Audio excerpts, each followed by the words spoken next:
देखिए एक बात का, ये मोदी जी हैं ईमानदार। देखिए बात समझिएगा, लोग इसको गलत मत पेश कीजिएगा। बाकी राजनेताओं ने चुनाव में से पहले जो कुछ मैनिफेस्टो में कहा उस पर अमल नहीं किया। आप दिल्ली में खड़ी है, दिल्ली में केजरीवाल की सरकार बार बार मैनिफेस्टो में लिखा ये करूंगा, वो करूंगा, दिस करूंगा, दैट करूंगा, कच्चे को पक्का करूंगा, परमानेंट करूंगा, कुछ नहीं किया। भ्रष्टाचार मिटा दूंगा, नहीं मिटा। लेकिन मोदी जी ने कहा 370 हटा दूंगा, हटा दिया। राम मंदिर बना दूंगा, बना दिया। ये भी कह रहे हैं हिंदू राष्ट्र ला दूंगा, हो सकता है अगले चुनाव में हिंदू राष्ट्र भी हो जाएगा। लोगों को भरोसा जग रहा। जो नकारात्मक और सकारात्मक दो शब्द हैं, लेकिन इन नकारात्मक सकारात्मक शब्दों पर अड़ने वाला भी एक शब्द होता, यानी कोई जो होता निडर, तो वो निडर हमेशा निडर रहे इसकी गारंटी नहीं होती है। कहीं निडर भी है और कहीं कॉम्प्रोमाइज भी करता है, लेकिन ये कॉम्प्रोमाइज नहीं कर रहे हैं, नकारात्मक दिशा में ही बड़ी मजबूती से आगे बढ़ रहे। हमारे जो दूसरे लीडरान हैं, ये सकारात्मक दिशा में भी नकारात्मक तरीके से चल रहे हैं। इसलिए अविश्वास का वातावरण बन रहा। आज दूसरी पार्टियों का जनता में भरोसा इसलिए नहीं हो पा रहा कि आप कहते कुछ हैं और करते कुछ हैं। तो भैया उसका खमियाजा 24 में भी भुगत सकते हैं और मोदी जी तीसरी बार आ भी सकते हैं। मैं कोई भविष्यवाणी अभी नहीं कर रहा हूँ, लेकिन ऐसी कल्पना की जा रही है, तसव्वुर ऐसा किया जा रहा कि ये भी हो सकता है। मैं देश के उन तमाम सेकुलर सोच रखने वालों से हाथ जोड़कर विनती करता हूँ, अब आप चुप मत रहिए। आपके सामने अगर कोई राम का नाम लेता है तो दिल बड़ा होना चाहिए, खुश होना चाहिए कि कोई राम भक्त आया है। लेकिन आज जैसे नारा मेरे कान में आ जाए जय श्री राम, भागदड़ मच जाता साहब, आ गया कोई लगता है मामला। ये सोच बदलिए देश में, और अगर इस सोच को नहीं बदलेंगे तो नुकसान उनका होगा जो अपने आप को करोड़ों करोड़ों में गिनाते हैं। 100 करोड़ सनातन धर्मी हैं, वो बाद में उनकी गिनती 90, 80, 70, 60 होते होते जो कहा जा रहा है ना 50 और 75 सन बार बार गिनाया जाता है। टीवी डिबेट पे आप देखते ही होंगे।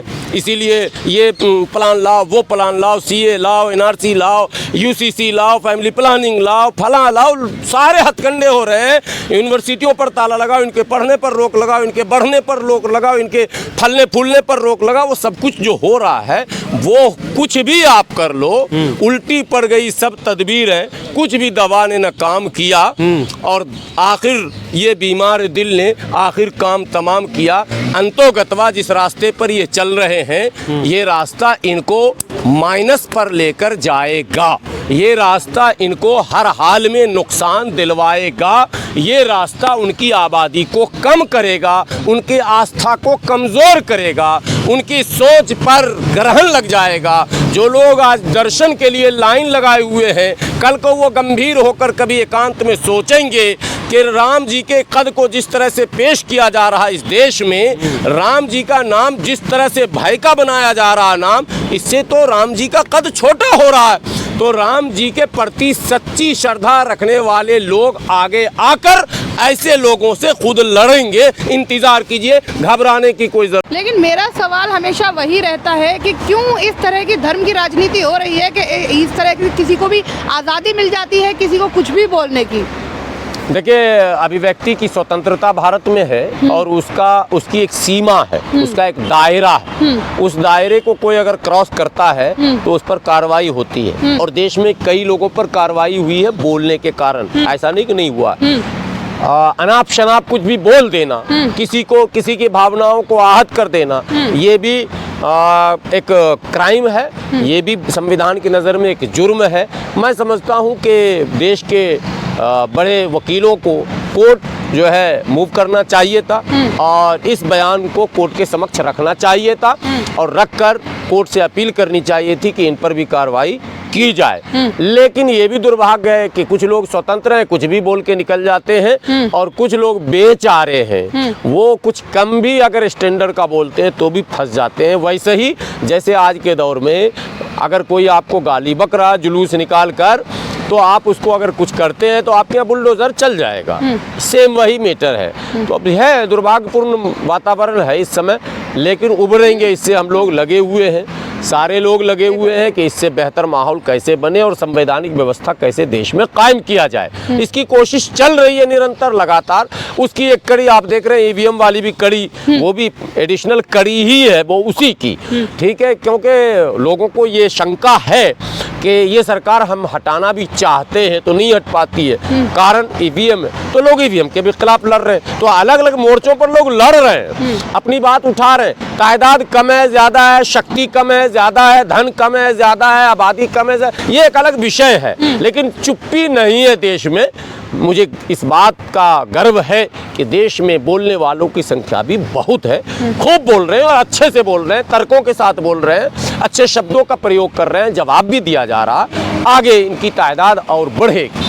एक सवाल और है मेरा आपसे, अभी आपने 22 जनवरी को देखा होगा कि अयोध्या में राम मंदिर का उद्घाटन हुआ।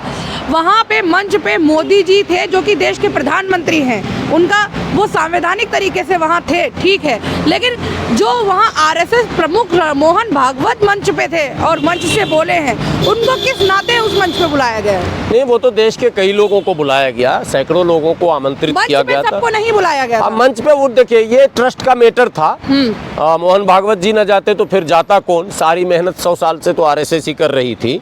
मोदी जी तो प्रतीक एक है, मोदी जी को नहीं जाना था, ये आप कहिए। संवैधानिक पद पर बैठे लोगों को धार्मिक अनुष्ठानों में शामिल अगर हो भी जाते हैं गेस्ट के तौर पर तो ठीक है, लेकिन जो दृश्य वहाँ दिखा, जो मंजर दिखा, जो भाषण हुआ, जो बातें रखी गई, वो थोड़ी निराशाजनक बातें हैं। उन्होंने संविधान से ज़्यादा, बहुत ज़्यादा, यहाँ तक के संविधान को पीछे रखते हुए भी कुछ बातें कही हैं जो अभी सोशल मीडिया पर सब वायरल है। बहरहाल घबराने की कोई ज़रूरत नहीं है, निराशाजनक स्थिति अभी नहीं है, अभी काम करने का पूरा अवसर है हम लोगों को। और जो लोग भी काम करना चाहते हैं, लोकतंत्र को बचाना चाहते हैं, डेमोक्रेसी को बचाना चाहते हैं, भारत के में संवैधानिक व्यवस्था बनाना चाहते हैं, प्यार मोहब्बत भाईचारा एकता अखंडता के लिए जो लोग प्रयास कर रहे हैं, उनके लिए अभी काम करने का वक्त समय है। बिल्कुल डटकर आइए, मिलकर लड़िए और मिलकर इन चुनौतियों का सामना करते हुए देश के अंदर प्यार प्रेम भाईचारा एकता और अखंडता के साथ भारतीय संविधान पर अक्षरशः राजनेता कैसे अमल करे, अफसरशाही कैसे अमल करे, इसका वातावरण बनाया जाएगा। एक आखिरी सवाल है मेरा, क्या लगता है ये अयोध्या में जो राम मंदिर बना है, इसकी वजह से मोदी जी तीसरी बार सत्ता में आ रहे हैं? नहीं, ये वजह तो ये भी रहेगा। कोई भी व्यक्ति आगे आ रहा है तो फिर वो आगे बढ़कर आपके आगे क्यों नहीं खड़े हो रहे? ये सवाल मैंने कई बार उठाया कि जैसे मॉब लिंचिंग होती है, मेरी मॉब लिंचिंग हो रही है, अफराजुल की हो रही है, तबरेज की हो रही है, पहलू खां की हो रही है, किसी की भी हो रही है। तो मॉब लिंचिंग करने वाले तो चुटकी भर लोग हैं, मुट्ठी भर भी नहीं है, लेकिन बाकी लोग जो तमाशेबीन हैं वो तो Sapa, Basapa, Congress, RJD, JDU, TMC, CPM, CPI इत्यादि इत्यादि सेकुलर पार्टियों के हैं। वो क्या कर रहे हैं? उन्हें कम से कम ये तो कहना चाहिए आगे आकर, भैया इसको क्यों मार रहे हो, ये तो मेरा वोटर है, और वो भी एग्रीमेंट किया हुआ वोटर है। आप देखिए ना, कसमें खिलाई जा रही है। ममता बनर्जी ने राम का कसम नहीं खिलाया, ताज्जुब की बात है। ममता बनर्जी अल्लाह का कसम खिलवा रहे हैं। ममता बनर्जी कह रही है अल्लाह की कसम खाओ भाजपा को वोट नहीं देंगे। दीदी, मुसलमान वोट देता ही नहीं है, दिया ही नहीं है, देगा ही नहीं, आप इसको कसम खिला रहे हैं। जो दे रहा उसको कसम खिलाइए ना।